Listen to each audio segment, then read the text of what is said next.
خیبر پښتونخوا کې د سیلابي اوبو تیریدو وروسته د چارسدې علاقې نسته پړو کلی مولیانو کلی ضیا شهید کلی شولګره خیالي منظورې اخونزادګان او نورو ګڼ شمېر علاقو کې اوس هم سیلابي اوبه ولاړې دي د دغه علاقو اوسیدونکي خلک څه دا قسمه خبرې کوي. مپمال مرضونه راغلل زمیندار خلک یو اوس مو دا حالات دی دا زما کور دی داسې ورته وګورئ او مال مو در پدر بچي مو در پدر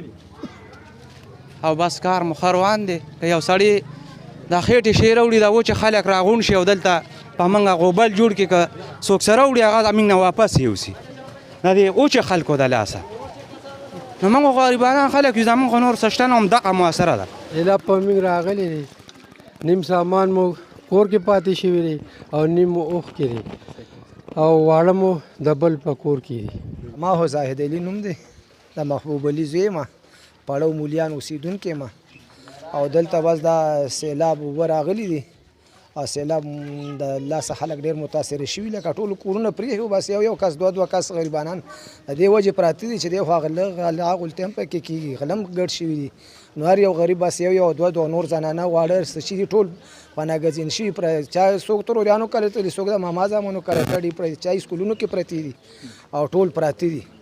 زما لال باچا نوم دی د نسته اوسیدونکو یو دی ته پړاو محله وایي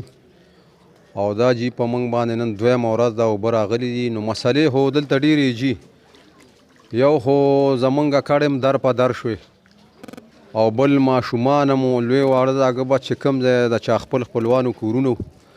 نو بس هلته مو پناه کړل څارویګان دلته د ګیاګانو مسلې دي څارویګانو ته نشته. دوی وایي چې اوس هم موږ ته د میډیکل کیمپس خوراکي سیزونو او ټینټ ضروریات شته بل خو ضلعي انتظامي د دغه خلکو سره د مرستې کولو باور هم ورکړی دی. سلمان شاه، پښتونخوا ریډیو،